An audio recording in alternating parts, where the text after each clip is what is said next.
बड़ी खबर की बात करेंगे। दुनिया में एक बार फिर से नई बीमारी ने दस्तक दे दी है, जिसे लेकर विश्व स्वास्थ्य संगठन यानी कि WHO ने अलर्ट भी जारी किया है। इस नई बीमारी को एक्स के नाम से पहचाना जा रहा है। WHO के मुताबिक नई बीमारी एक्स से 5 करोड़ लोगों की मौत होने की भी संभावना है। इस नई बीमारी को लेकर ऐसा माना जा रहा है कि डिसीज एक्स के कारण स्पेनिश फ्लू जैसी तबाही हो सकती है। मतलब सावधान हो जाइए, एक बार फिर कोरोना से भी ज्यादा भयभीत हालात बनने की आशंका जताई जा रही है।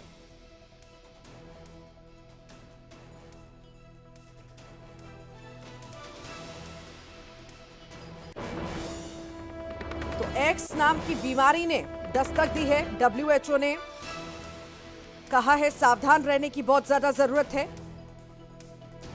कोरोना से भी भयानक ये बीमारी हो सकती है।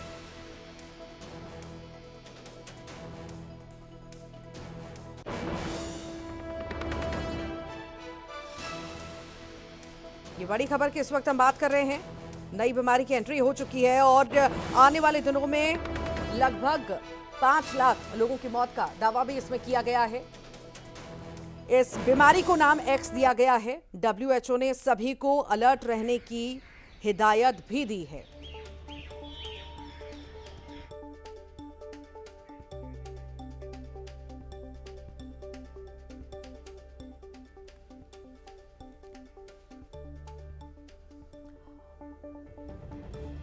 तो नई बीमारी की एंट्री हो चुकी है। आखिर क्या है इसमें, कुछ खास जानकारी जानेंगे। हमारी सहयोगी फरहा खान दिल्ली से हमारे साथ लाइव जुड़ गई हैं।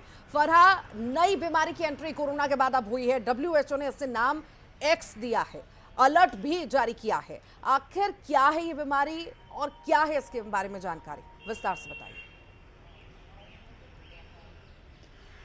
ऋतु, देखिए, अगर कोरोना की अभी भी बात की जाए तो वैश्विक स्तर पर अभी भी एक चुनौती बना हुआ है। नए नए म्यूटेशंस, नए नए वेरिएंट्स लगातार देखे जा रहे हैं। ऐसे में WHO ने एक और महामारी के लिए जो है वो अलर्ट कर दिया है और इसका नाम जो है वो एक्स बताया है। लेकिन अब मैं आपको बता दूं कि एक्स कोई बीमारी नहीं है। एक्स का नाम सबसे पहले 2018 में लिया गया था। एक्स इसका नाम इसलिए रखा गया है कि जब भी किसी ह्यूमन को बहुत सारे वायरसेस से कोई प्रॉब्लम होती है या वो एक संक्रमण बन जाते हैं तो उसके बाद उसको एक एक्स नाम दे दिया गया है।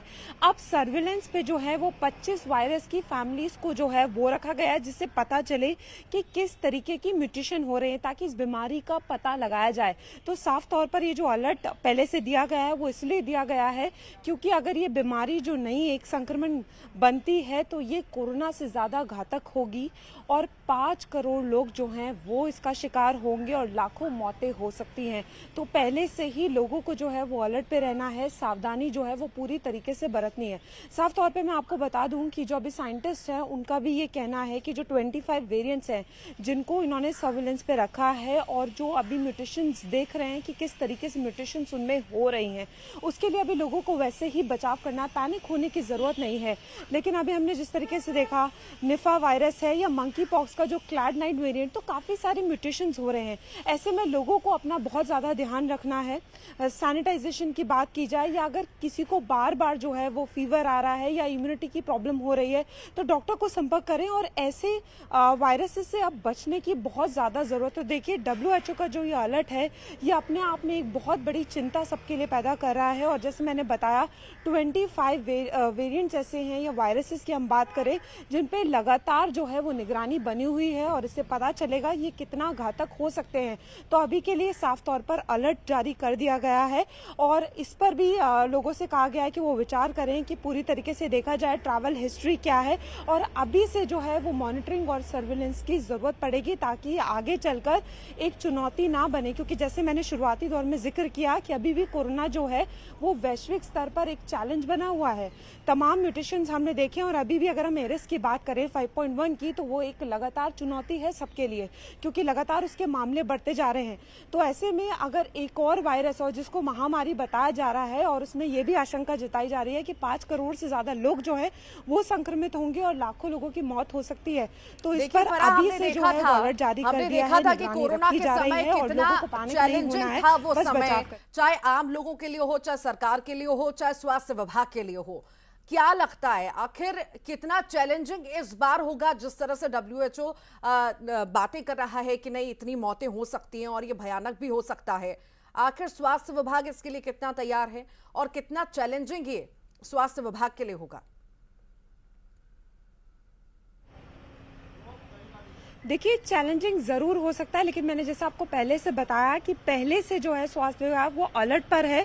ये जो 25 वायरसेस हैं, इन पर जो है वैक्सीनेशन बनाने पर विचार भी किया जा रहा है कि एक बार जो है वो फैमिली के म्यूटेशंस का पता लगाएंगे और उसके बाद जो है वो पूरी तरीके से वैक्सीन जो है वो तैयार की जाएगी और पहले से ही जो है वो सर्विलेंस मॉनिटरिंग इस तरीके से हो जाएगी कि कोई चुनौती ना हो। जैसे एक एग्जाम्पल के तौर पर अभी हम देखते हैं कि निफा वायरस केरल में लगातार मामले आ रहे थे, दूसरी लहर की आशंका की जा रही थी, लेकिन जिस तरीके से वहां पर 6 केसेस के बाद एक और कोई केस नहीं देखा गया, स्थिति बिल्कुल अभी कहा जाए तो ठीक हो गई है, पाबंदियां भी हटा दी गई हैं।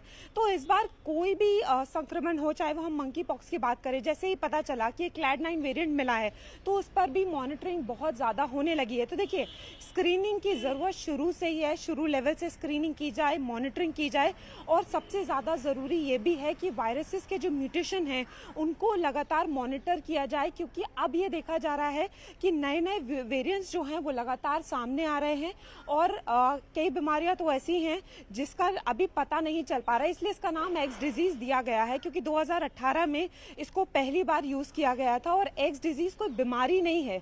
इसका सिर्फ एक नाम इसलिए रखा है कि जब तक पता नहीं चलेगा कि ऐसी कौन सी बीमारी है जो बहुत ज्यादा घातक रूप ले सकती है, जो वाइडली स्प्रेड हो रही है। तो अभी पूरी तरीके से जो है वो तैयारी की जा रही है और अभी से अलर्ट लोगों को इसलिए कर दिया गया है ताकि आगे के लिए जो है वो लोग भी सावधानी बरतें, क्योंकि जिस तरीके से हम कोविड एप्रोप्रिएट बिहेवियर का पालन करते आ रहे हैं, सोशल डिस्टेंसिंग का पालन करते आ रहे हैं, वो हमें करते रहना होगा। और पूरी तरीके से जो है वो स्वास्थ्य विभाग जो है अभी तैयार है और जैसे मैंने बताया कि वैक्सीनेशन पर भी बहुत जोरों शोरों से विचार किया जा रहा है। ठीक, बहुत बहुत शुक्रिया फरहाद जानकारी को साझा करने के लिए। चलिए आगे बढ़ते हैं, रायपुर से बड़ी खबर की बात कर लेते हैं। एमपी की तर्ज पर छत्तीसगढ़ में भी बीजेपी जारी कर सकती है लिस्ट। छत्तीसगढ़ के कई सांसद लड़ सकते हैं विधानसभा चुनाव। अभी सांसद विजय बघेल पाटन से मैदान में है। अरुण साफ, सरोज पांडे, संतोष पांडे, रेणुका सिंह विधानसभा चुनाव लड़ सकते हैं। तो एमपी बीजेपी ने तो कल दूसरी लिस्ट जारी कर दी है। अब जो है छत्तीसगढ़ पर सभी की निगाहें हैं कि आखिर छत्तीसगढ़ में क्या होने वाला है। तो ऐसे कयास लगाए जा रहे हैं, ऐसा अनुमान लगाया जा रहा है कि हो सकता है कि जिस तरह से एमपी में दिग्गजों को मैदान में उतारा गया है, उसी तरह छत्तीसगढ़ में भी दिग्गजों को मैदान में उतारा जाए। तो छत्तीसगढ़ के कई सांसद जो है चुनाव लड़ सकते हैं, इसके कयास लगाए जा रहे हैं। अभी सांसद विजय बघेल पाटन में मैदान में हैं और भी कई सारे जो सांसद हैं वो लगातार सक्रिय हैं। देखने वाली बात होगी लिस्ट कब तक आती है और क्या नाम सामने आते हैं।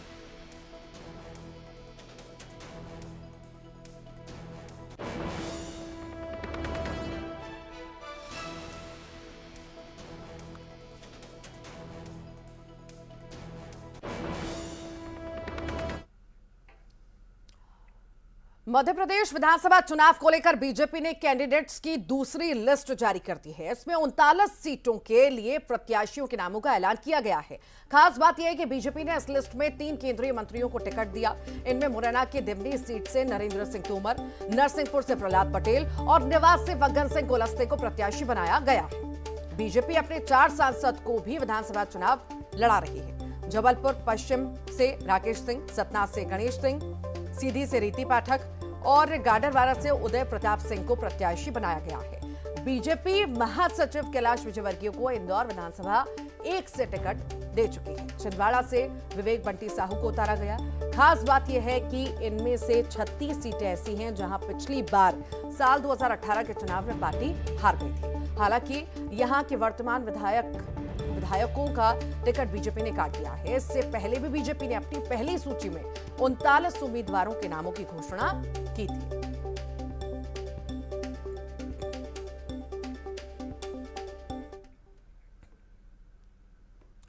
इंदौर एक से चुनावी मैदान में उतारे जाने पर भाजपा नेता कैलाश विजयवर्गीय ने कहा कि यह पार्टी का आदेश है और मैं पार्टी का सिपाही हूं, वे जो कहेंगे मैं करूंगा। इसी के साथ ही उन्होंने कहा कि भाजपा 2/3 बहुमत की ओर बढ़ चुकी है और वक्त बताएगा कि हमें उससे कितनी ज्यादा सीटें मिलेंगी। पार्टी का आदेश है, खाली ये बताया था कि आपको कुछ काम दिया जाएगा, तुम ना नहीं करोगे, तुमको करना है। पर 1 नंबर का जब टिकट डिक्लेयर हुआ तो मुझे भी आश्चर्य हुआ, पर हम तो पार्टी के सिपाही हैं, पार्टी जो आदेश देगी वो करेंगे। सर, बाकी केंद्रीय मंत्रियों को भी बड़े-बड़े नाम उतारे हैं इस लिस्ट में, कितना फर्क पड़ेगा इस चुनाव में? आप देखिए, तो 2/3 बहुमत की तरफ भारतीय जनता पार्टी बढ़ चुकी है, वो उससे आगे कितने सीटें बढ़ती है ये समय। एमपी बीजेपी की दूसरी लिस्ट में प्रहलाद पटेल का भी नाम है। वे नरसिंहपुर से बीजेपी के उम्मीदवार बने हैं। राइजिंग एमपी के कार्यक्रम में भी प्रहलाद पटेल शामिल हुए थे और उस वक्त उन्होंने एमपी विधानसभा चुनाव के बारे में क्या कहा था, आइए सुनते हैं। जब शिकस्त हुई 18 में कुछ सीटों से थी, लेकिन हुई तो शिकस्त मान लेना चाहिए, हार हुई थी। उस समय की जो गलती और इस समय आप जहां पे मौजूद हैं उसमें क्या सबक लगता है कि मौजूदा सरकार ने यहां और केंद्र में जो तमाम सारे लोगों ने जो इस मैथमेटिक्स में लगे, इलेक्शन की मैथमेटिक्स में, उन्होंने सीखा या समझा या इंप्लीमेंट किया? मुझे लगता है कि भारतीय जनता पार्टी के सामने एक ही स्लोगन है, honesty is the good policy. चुनाव स्थानीय तौर पर कहीं पर लोकतंत्र में हमारे खिलाफ भी जाते हैं, कहीं पक्ष में भी आते हैं। इन बातों से भारतीय जनता पार्टी और भारतीय जनता पार्टी का कार्यकर्ता दोनों लोग सीखते हैं, ये मैं जिम्मेदारी के साथ कह सकता हूं। मध्य प्रदेश ऐसा राज्य है जहां पर संगठन की सामर्थ्य से हमको इतना विश्वास है कि हमारी संगठन की सक्रियता अगर है तो कोई भी ताकत मध्य प्रदेश में हमको चुनाव नहीं हरा सकती, ये बात आप मानकर चलिए। 23 में स्थिति क्या है? मैं 2003 से चुनाव देख रहे हैं, प्रमुखता से देख रहा हूं। हाँ। बीच में चुनाव हुए हैं, 2003-2023 में दोहराएगा। एमपी बीजेपी की दूसरी लिस्ट में केंद्रीय मंत्री नरेंद्र सिंह तोमर का भी नाम है। वे दिमनी से बीजेपी के उम्मीदवार बने हैं।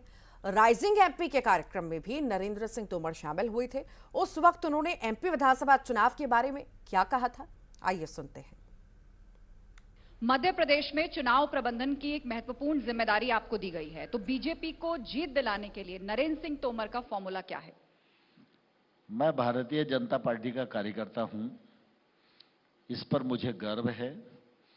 मैं स्थानीय समिति से लेकर प्रदेश अध्यक्ष तक की भूमिका निर्वाह कर चुका हूं। आज पार्टी ने मुझे केंद्र में भूमिका दी है, लेकिन जब चुनाव का समय है और पार्टी ने मुझे काम सौंपा है कि मैं मध्य प्रदेश में रहकर मध्य प्रदेश की कार्यकर्ताओं का सहयोग करूं और इस चुनाव के युद्ध में अपना योगदान दूं, तो निश्चित रूप से ये मेरे लिए बहुत ही प्रसन्नता का विषय है और मैं काम कर रहा हूं और मेरी कोशिश है कि सभी कार्यकर्ताओं के साथ जो कार्य हैं उन कार्यों के क्रियान्वयन में समन्वय रहे और हम हर कार्यक्रम का सिलसिलेवार ऐसा क्रियान्वयन करें जो कि हमारी जीत में सहायक हो। और इसी के साथ ही फिलहाल के लिए बुलेटिन में इतना ही।